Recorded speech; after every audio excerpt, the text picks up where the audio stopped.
Good evening. My name is Jim Gierach, and we're here with the war on drugs, Chicago's war on drugs in particular. And this evening I had hoped to have Theo Hardiman with me. He's not here yet. Hopefully he will still be able to join us. But this is the 8th edition of the Chicago War on Drugs. Today is Tuesday, May 23rd, 2017. And of course the violence in Chicago has not gotten any better. We had some 40 people shot over this past weekend. I believe it was 3 dead. And we remain Caponeville and Chirac to so many of the people who live in Chicago under these adverse conditions. We have the opportunity to come to you this evening because of Azteca Baseball League, which is the sponsor for this 13 shows, Chicago's War on Drugs, where we're doing 13 weeks talking about Chicago's War on Drugs. The website is listed along with an email address and a phone. This is a call-in show where we invite our viewers to talk about the war on drugs. And in gist, what we really like to bring up on this show is people's opinions. Which is worse, drugs or the war on drugs? And of course that's a many-faceted question, because we not only have the problem with what prohibition brings us, more drugs, but it also brings with it the problems of gangs, guns, crime, prisons, taxes, trade imbalance, police corrupted, excessive police force, and many of the problems that society is faced with. I had the opportunity in 2012 to prepare a presentation that I think we'll use tonight, at least until Theo Hardiman arrives, and if he doesn't, we'll just do this program. And I welcome callers to call in to talk about the war on drugs, and I'd like to know what you think. Which is worse, drugs or the war on drugs, and why? The phone number to call in is 312-738-1060. I look forward to your calls. But let's take a look at basically what we have, namely a war on drugs, which is a reincarnation of the United Nations Al Capone drug policy paradigm. Where back during the 1920s we had prohibition, and it didn't work. We ended up with people shooting one another, fighting over who was going to control the alcohol business. And today we have the problem, only so many more people are fighting over the control of drug turf, which is really just a different substance. Now this particular event that I did back in 2012, you'll see, was for a nonprofit organization. I tried to stress at the outset that nothing that was being said or done in the program was really an endorsement of drug use, because drugs are dangerous, addictive, and oftentimes can be lethal. Some less than others, of course. And marijuana is certainly one of the drugs that's often a medicine, and not harmful, but even helpful. But our war on drugs now, 1971 when Nixon declared it, to 2012, this drug war is really no different. And over on the Prohibition II side, the era that we're living through now, whether it's El Chapo Guzman, who's the most recent big fish to be caught, or whether it's Pablo Escobar, who is the person who's pictured here, or Larry Hoover, or many others, it's just a never-ending replacement so long as prohibition is in place. Now, the point that I like to make oftentimes is that the trouble with the war on drugs is it doesn't work. It puts more drugs uncontrolled and unregulated everywhere. And here's a picture of a Chicago cocaine fort with our former superintendent of police standing in front of what has come to us thanks to drug prohibition. When I was a drug prohibition prosecutor in the early 70s, the best heroin was 2% pure. And and 40 some years of drug war, and we now have more drugs than ever. Instead of 2% pure, it's 90% pure. Now, I see we have a caller. Please say hello, caller. Yeah, hello? Yes, good evening. Yes, I was going to respond to your initial question about the water and the water on drugs. I think both of them are worse, because, the government is silently bringing them into the United States. They're allowing this here to be transported to Chicago.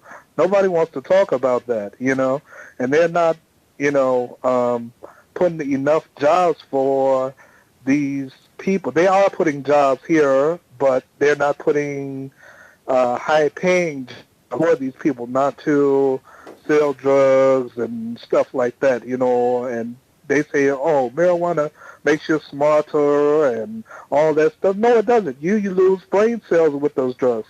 It should be banned, and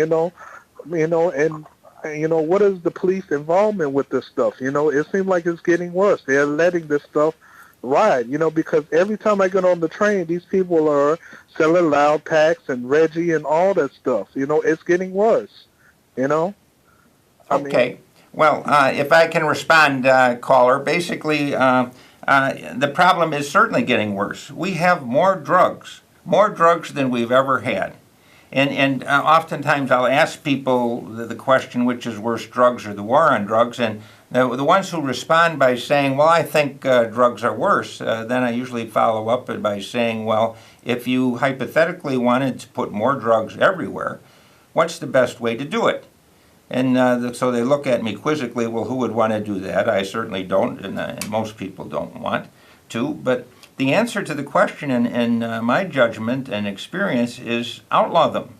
Now something that grows on a plant that has no value, like ditchweed, marijuana, now becomes one of the most valuable commodities on the face of the earth. And Europe, after the United Nations passed the 1961 Single Convention on Narcotic Drugs that required the nations who subscribed to that treaty to outlaw and criminalize the recreational use of drugs, and to provide for the deprivation of liberty and incarceration of people. At that point in time, there really was little drug problem, particularly in the United States, except in the poorest of neighborhoods and African American communities. And Nixon declared a war on drugs because the United Nations treaty required each nation to take action. And when we did, we passed the Controlled Substances Act in 1970. Then the war on drugs was declared a year later in 1971. And again, this picture that I showed you is the result. So there are more drugs. More drugs than we've ever seen before. Here's another instance where they had about 40,000 pound shipment of drugs. And the police often will say, well, look at the success we're having in the war on drugs. Look at how big this seizure is. And actually, it's a drug war axiom number one in my book, that the larger the drug seizure, the greater the evidence of the failure of the war on drugs, not its success. I was in Mexico City in 2012 with other quote-unquote experts speaking on the war on drugs on stage with a United Nations representative who said that well, we can't legalize drugs, it'll put drugs everywhere. And the irony was, with that same week in Mexico, where we were, they seized 15 tons of meth and one bust. And I turned to this fellow from the United Nations and I said, what is it about this UN Al Capone drug policy paradigm that put all these drugs here this week when everyone's talking? Here's a 75-ton shipment of drugs that is intercepted. We seize drugs by the ton and we prosecute them by the gram. Now, I see we have another caller. Hello. Yes, how you doing? Great show, as always. Well, thank you. You know what gets to me is that all the people that use drugs say, oh, we don't make them. All the people that say we don't make guns, drugs, guns, all the bad things. We don't make them. No, but you use them. That's the thing that's wrong. Why are you gonna? If you're complaining, don't use them. It's a little bit difficult for you to hear, but I think the part that I did hear you say is that people often say, well, we don't grow the drugs here, and sometimes I hear people say, well, we don't have airplanes and we don't have boats to bring the drugs here. But the magnet for drugs to the United States is the fact that we put in place a prohibition system where we outlaw the drugs so that they become the most valuable commodity on the face of the earth, which is an incentive for the people who do produce drugs to ship them to the United States in order to make the money. The irony is good drug policy works in reverse. And bad drug policy, the harder you try to repress the drugs, the more they flourish. Good drug policy is counterintuitive. It seems like we should outlaw drugs to protect people from drugs, but it results in more drugs instead of less. Here on the screen I have another instance where we had one ton of marijuana that was seized that had a street value of $4.8 million. This is according to the newspaper article, Chicago Sun-Times, back in 2012. Chicago gangs and violence thrive on marijuana worth millions. No, Chicago can't have pot tickets or medical marijuana. People feeling that, well, if we were the least bit sympathetic to or tolerant of drug use, that it would make things worse instead of better. We then had other instances of a massive drug bust, 1.5 million, because heroin is another substance we've outlawed. We put heroin and marijuana in the same schedule, treating them the same when really they're as different as night and day. Marijuana, historically very helpful to people for millenniums, and we've decided to outlaw that particular plant. Now, another instance that shows that the war on drugs doesn't really work and accomplishes what we're trying to prevent. Here's a mammoth marijuana bust valued at $20 million. Roughly 2 tons was seized in Lyons, Illinois by the Cook County Sheriff, saying it's the biggest bust ever. Prohibition is the gateway drug, not marijuana. Now I see we have a caller. And caller, speak up. It's a little difficult to hear in the studio. Yes, good evening. Can you hear me okay? I think I can. Go ahead. Sure. I just wanted to say what I haven't heard yet on this program is, as long as you have a sanctuary city policy, which is absolutely nonsensical, you're going to be a magnet for drug cartel activity, because the criminal mind, that's how they operate. They're going to want to make a profit with the least amount of problems. And if they can get into an area like a sanctuary city, they know. I mean, it's all over that Chicago is one of them. And you could do so much, because anything good that you might want to do, like a controlled environment where people who have addiction problems might get help, will never stand a chance of going anywhere. And until they get rid of that foolish policy, and God hope that they come to their senses sooner than later, you're not going to make any inroads. I think you mean very well and you have the best of intentions, but as long as you still have a door open for so much drugs to flow into here. In San Diego, since 2000 and 2009, they found 60 more tunnels, 60, not 6, with drugs flowing into that area. And in this day and age, every place that has one of these soft sanctuary city policies, that's where the drugs move to. So I would love to see a controlled environment, to help the addict. But I don't want to do anything, and I wouldn't want to see you do anything that would help the person who's selling the drugs. And that's who we shouldn't be sorry for, not in the slightest. The addict I can have some feelings for, but the person who sells drugs often doesn't use them at all. So I just wanted to bring that up. I think sanctuary cities are foolish, and I think without them you might get somewhere. God bless and have a good evening. All right. Well, listen, thank you very much for the caller. Sanctuary cities, we had drugs coming into the United States, but before sanctuary cities really became an issue. Basically, the country was a sanctuary country once upon a time, which is why we put the Statue of Liberty out in the Bay with the help of France that donated it to us.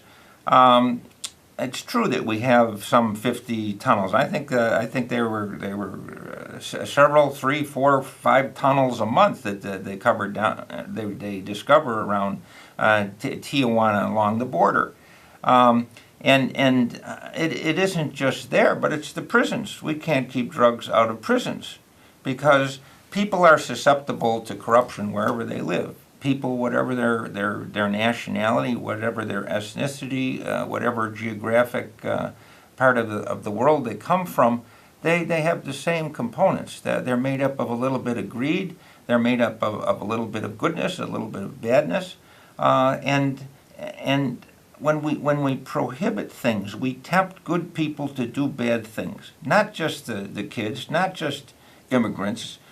Many of the immigrants you see coming from Central America are because the United States started a war on drugs in Mexico and Central America and helped fund the fight against the war on drugs down there. And it has made life so unlivable that I think, if I recall correctly, that when President Obama was in office, we had, was it 6,000, a huge number of kids that had taken flight from Central American states of Guatemala, Honduras, where the violence is so horrific it was unlivable. So when we make war on other countries to try to prevent drugs from coming to the United States where people want to use them, we turn the life of those youngsters in many instances into a living hell. There's no other word for it. And so, the sanctuary issue is complicated, but we don't need prohibition. Whether we're going to build a wall or not build a wall, we don't need a drug policy that causes the kinds of things which I've been showing you on this PowerPoint presentation, where the drugs are just endless. Here we had a big seizure of that 5,000, saying we were going to burn the drugs. When a drug cartel loses control of a ton of drugs, they want us to destroy the drugs because it gives them then exclusive control over the drug. Whereas if we used it to, say, attract addicts into a treatment program, it would undercut the profit motive and undercut their business. So anyway, I don't think whatever we do with immigrants is not going to solve our drug war problem. But even the newspapers, here's the Sun-Times editorializing, say we've lost the war on drugs. This back in 2010. It says, when are we going to recognize that the war is over and we lost and start putting in place some laws that make sense, that don't fund the gangs and cause the impetus for the fighting and the killing and the excessive health care costs.